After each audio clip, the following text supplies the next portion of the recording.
ನಮಸ್ಕಾರ, ನಾನು ಮಹೇಶ್ ಶೆಟ್ಟಿ ತಿಮರೋಡಿ.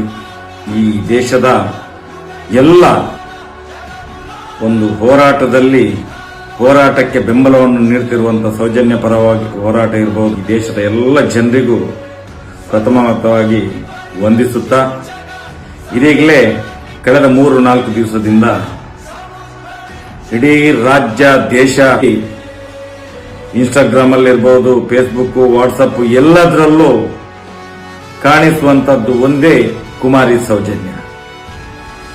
ಇದು ಕಳೆದ 13 ವರ್ಷದ ಹೋರಾಟದ ಫಲಶ್ರುತಿ. ಇವತ್ತು ಸೌಜನ್ಯಳು ಎಲ್ಲರ ಮನೆಯ ಮಾತಾಗಿ ಮಾತಾಡಲಿಕ್ಕೆ ಪ್ರಾರಂಭ ಮಾಡಿದಳು ಅಂತ ಹೇಳಿದ್ರೆ, ಇವತ್ತು ಮುಂದಿನ ದಿನಗಳಲ್ಲಿ ನ್ಯಾಯ ಬಹಳಷ್ಟು ಸನ್ನಿಹಿತವಾಗಿದೆ ಅನ್ನುವುದಕ್ಕೆ ಒಂದು ಉದಾಹರಣೆ. ಸಮೀರ್ ಅಂತ ಒಬ್ಬ ಹುಡುಗ ಒಂದು ವಿಡಿಯೋ ಮಾಡಿ ಬಿಡ್ತಾರೆ. ಅದರ ಬೆನ್ನಲ್ಲಿ ಏನಾಗಿದೆ ಅಂತ ಹೇಳಿದ್ರೆ, ಅವರಿಗೆ ಎಲ್ಲ ಈ ಅತ್ಯಾಚಾರಿಗಳ ಪರವಾಗಿ, ಈ ಕಾಮಂದರುಗಳ ಪರವಾಗಿರುವಂತ ಬೆದರಿಕೆ ಹೋಗ್ತದೆ. ಲೀಗಲ್ ಟೀಮ್ ಇಂದ ನಿನ್ಗೆ ನೋಟಿಸ್ ಬಿಡ್ತೇವೆ, ಅದು ಮಾಡ್ತೇವೆ, ಇದು ಮಾಡ್ತೇವೆ ಅಂತೇಳಿ ಇವ್ರಿಗೆ ಎಲ್ಲ ದಿಕ್ಕಿಂದ ಕಿರಿಕಿರಾಗಿ ನಿಲ್ಲಿಸ್ಬಿಟ್ಟು ಪುನಃ ಆ ಒಂದು ವಿಡಿಯೋವನ್ನು ಪ್ಲೇ ಮಾಡ್ತಾರೆ. ಈಗ ಈ ಹೊತ್ತಿಗೆ ಆಗುವಾಗ ಅದು 1 ಕೋಟಿಗಿಂತ ಮೇಲೆ ಹೋಗಿದೆ. 1 ಕೋಟಿಗಿಂತ ಮೇಲೆ ಹೋಗಿ ಆಯ್ತದು.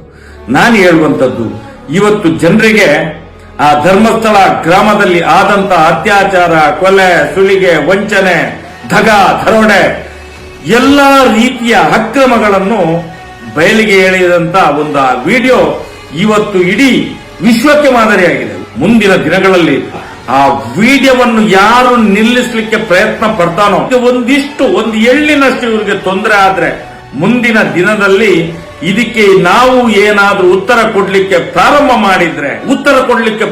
ಮಾಡಿದ್ರೆ ಸೌಜನ್ಯ ಪರ ಹೋರಾಟಗಾರರು ಪ್ರಾರಂಭ ಮಾಡಿದ್ರೆ ಈ ರಾಜ್ಯದ ಸರ್ಕಾರವೇ ನೇರ ಹೊಣೆಗಾರಿಕೆ ಆಗ್ತದೆ, ಪೊಲೀಸ್ ಇಲಾಖೆ ಹೊಣೆಗಾರಿಕೆ ಆಗ್ತದೆ, ಈ ರಾಜ್ಯದ ಕಾನೂನಿನ ಸುವ್ಯವಸ್ಥೆ ಇದಕ್ಕೆ ಹೊಣೆಗಾರಿಕೆ ಆಗ್ತದೆ. ಯಾಕಂತ ಹೇಳಿದ್ರೆ 13 ವರ್ಷದಿಂದ ಮಾಡಿದಂತಹ ಹೋರಾಟಕ್ಕೆ ಒಂದು ಸತ್ಯದ ವಿಷಯವನ್ನು ಜನಗಳಿಗೆ ಮುಟ್ಟಿಸುವಂತ ಕೆಲಸ ಮಾಡಿದ್ರೆ ನಿಮ್ಗೆ ನೋವಾಗ್ತದೆ. ನಿಮ್ಗೆ ಹಸಿ 17 ವರ್ಷದ ಹೆಣ್ಣು ಮಗಳನ್ನು ಅತ್ಯಾಚಾರ ಮಾಡಿ, ಕೊಲೆ ಮಾಡಿ, ತಿಂದು ತೇಗುವಾಗ ನಿಮ್ಗೆ ನೋವಾಗ್ಲಿಲ್ಲ? ನಿಮ್ಗೆ ಪಾಪಿಗಳಿಗೆ ಅಮ್ಮ ಮೌನ ಮುಂದಿನ ದಿನಗಳಲ್ಲಿ ಕ್ರಾಂತಿ ಆಗ್ತದೆ. ಎಚ್ಚರ ಇರಲಿ. ಸತ್ಯ ಹೇಳಿದ್ರೆ ಕೇಸು, ಕೋರ್ಟು. ಮುಂದಿನ ದಿನಗಳಲ್ಲಿ ಯಾರ್ಯಾರು ಅತ್ಯಾಚಾರ ಮಾಡ್ತಾರ ರಸ್ತೆಯಲ್ಲಿ ಬಂದು ಖಂಡಿತ ಹೇಳ್ತಾರೆ ನಾವೇ ಮಾಡಿದ್ದು ಅಂತ ಹೇಳಿ. ನೋಡ್ಬೇಕಾದ್ರೆ ಎಚ್ಚರಿಕೆಯ ಕರೆಗಂಟೆ ಇದು.